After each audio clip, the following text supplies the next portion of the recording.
All right, let's set the scene. February 5th, 2026. A phone call happens. And this isn't just any phone call. It's between the two most powerful men on the entire planet.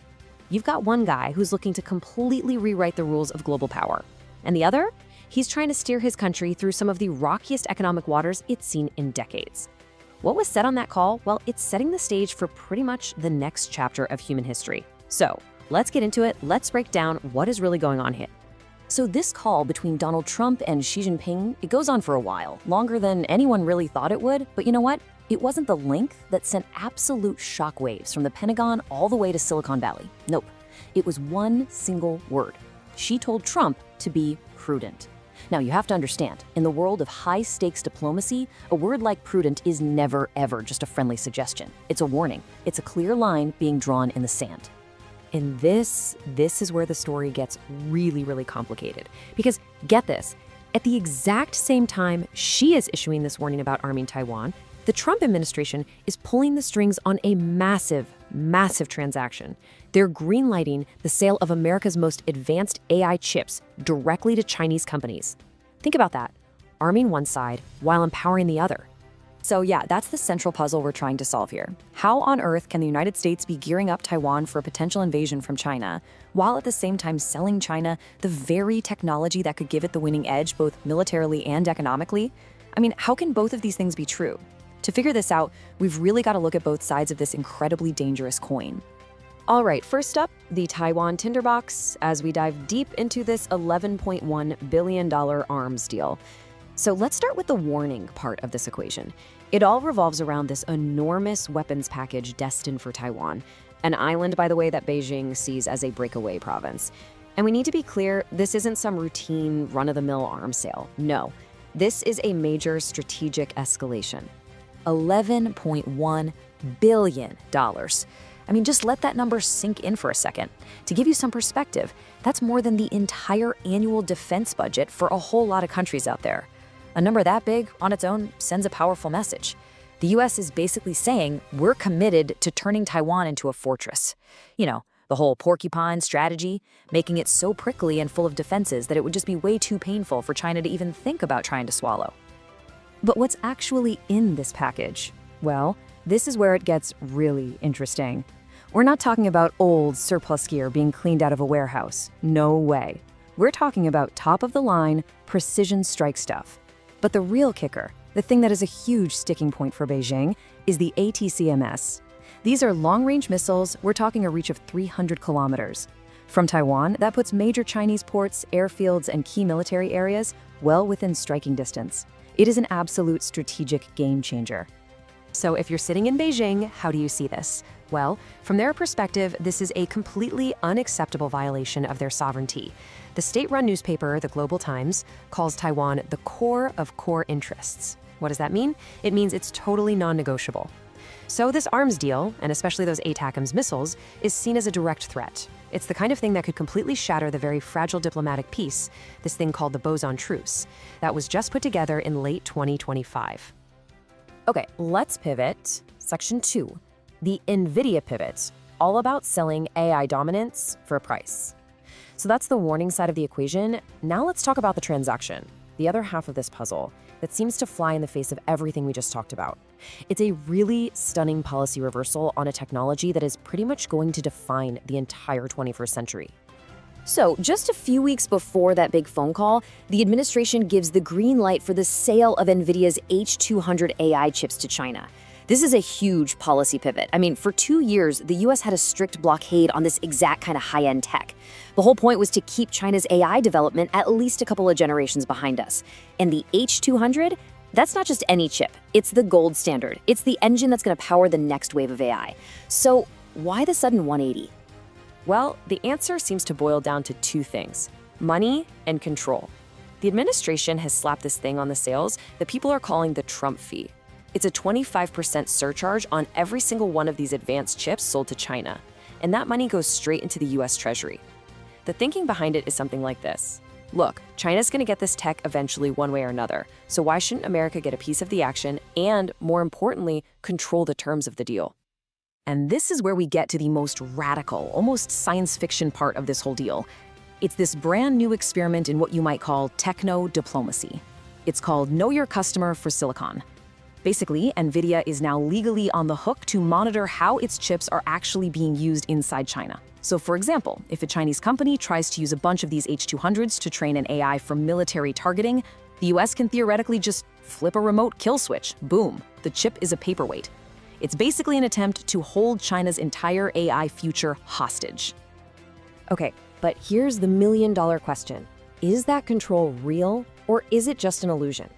Well, a lot of security experts, like the ones at the Council on Foreign Relations, are sounding the alarm, big time.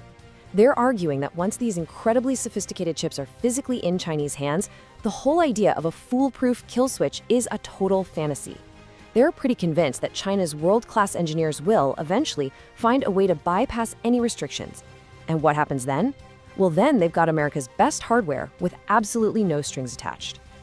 Section 3, Washington's Civil War, Hawks versus Pragmatists. As you can probably imagine, this radical new policy has ignited an absolute firestorm back in Washington. It's created this deep, deep rift right through the foreign policy establishment. What we're seeing is a battle between two completely different ways of looking at the world and America's role in it. And this table really lays out the two warring camps perfectly. On one side, you've got the Hawks. For them, China is an existential threat, period. They think the only safe move is to completely decouple our economies. In their view, selling these AI chips is like selling the rope to your own hangman. Then you've got the other side, the pragmatists. They look at the world and say, hey, we live in a G2 world now. That means the US and China are the only two superpowers that really matter. Their goal isn't to try and crush China. They think that's impossible. Instead, it's to manage the situation and keep our leverage by making China dependent on our tech. Next up, the G2 Grand Bargain. We're going to talk about the Busan Truce and this idea of a new world order. Because right now, it's that pragmatist view that seems to be winning the day. It's the engine driving this whole new US strategy. And it represents a huge shift away from the policy of containment that we've had for decades and towards something that's way more transactional. So what exactly is this G2 era people are talking about? Well, it's the idea that, really, the world isn't about 190 plus different countries anymore. It's about two main poles of power, Washington and Beijing. That's it. It's a move away from big ideas and ideology, like spreading democracy, and a return to old-school great power politics. The new game is co-management. Think of it like two rival CEOs who absolutely can't stand each other, but they know they have to work together or the entire global economy tanks. But, and this is the crucial part, while both leaders are playing this same transactional game, they have completely different end goals. For Trump, it's all about the deal. He seems more than willing to trade on things like long-standing security commitments if it gets him a big, flashy economic win for America, right now. Xi, on the other hand, is playing the long game. He's using these economic deals to buy the one thing China needs more than anything else: time. Time to catch up, time to innovate, and time to eventually achieve both tech and military superiority. He's more than happy to pay that 25% fee today for the chance to own the entire 21st century tomorrow. So the big question is, where does this incredibly high-stakes game actually lead? Well, a new analysis from the Brookings Institution has mapped out three very different potential futures that could come out of this new, fragile relationship. Okay, here are the three paths. First, there's what they call the managed decline. Basically, a tense but stable coexistence where trade keeps flowing and we manage to avoid a war. Path number 2 is the sudden break. This is where that prudence warning fails, the red line over Taiwan gets crossed, and the whole truce shatters, leading to a major conflict. And then there's the third and most radical path, the grand bargain. And, some analysts think this is the endgame that Trump is actually aiming for. And all of this brings us right back to the technology that's at the very heart of this global gamble. Because if you want to understand which of those three pathways is most likely, you first have to understand the sheer power of the hardware that's being put on the table. Back in the 20th century, global power was measured in barrels of oil. Today, it's measured in flops. That's floating point operations per second. It is pure, raw computational power. And as you can see, the new NVIDIA H200 is 1.4 times faster than the H100, which was already a beast.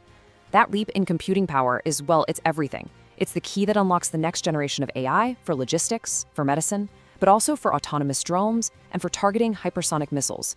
We are not just selling computer chips here. We're selling the literal building blocks of future global dominance.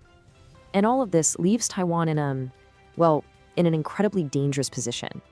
For years, their best defense was something called the Silicon Shield. The idea was that their dominance in making chips through the company TSMC made them too valuable to invade. But think about it.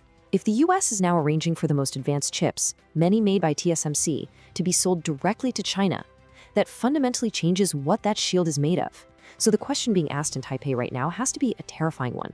Are we a strategic partner that the US will defend, or are we just a bargaining chip to be traded away? And that's really the question that hangs over this entire affair, isn't it?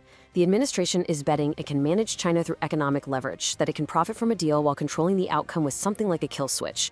But the risk is just enormous. This is the kind of bet that could either usher in a new era of stable, managed competition, or it could go down in history as a colossal blunder that just accelerated America's decline. It forces all of us to ask this really unsettling question. In a world where everything seems to have a price, what happens when the thing you're selling is your own security? So, is this G2 era the beginning of a peaceful century, or is it just the quiet before the storm? This whole contradictory policy, the warning on one hand, the transaction on the other, this is the blueprint for the next decade. It could lead to a tense but maybe manageable new world order.